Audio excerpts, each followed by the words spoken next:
Ashok खरातला Nashik road कारागृहात नेण्यात येणार आहे आणि त्याला 14 दिवसांची न्यायालयीन कोठडी मिळाली आहे। गेले 6 दिवस तो ईडी कोठडीत होता। मनी लॉन्ड्रिंग प्रकरणी ईडी त्याची चौकशी करत होती। आता त्याला नाशिकला रवाना करण्यात आले।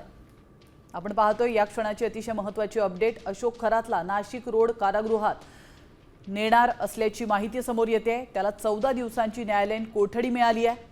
गेले 6 दिवस तो ईडी कोठडीत होता। मनी लॉन्ड्रिंग प्रकरणी ईडी त्याची चौकशी करत होती। तर आता त्याला नाशिकला रवाना करणार असल्याची माहिती समोर येते। आपण पाहू शकतो खरात भोंदूबाबा खरात संदर्भात अतिशय महत्त्वाची अपडेट आहे। अशोक खरातला नाशिक रोड कारागृहामध्ये नेण्यात येणार आहे आणि त्याला 14 दिवसांची न्यायालयीन कोठडी सुनावण्यात आलेली आहे। गेले 6 दिवस तो ईडी कोठडीमध्ये होता। ईडीकडून त्याची चौकशी सुरू होती। दरम्यान या चौकशीतून नेमके काय खुलासे झालेत का, काही नवीन गोष्टी बाहेर पडल्या आहेत का, या संदर्भात अद्याप तरी काही माहिती मिळू शकलेली नाहीये।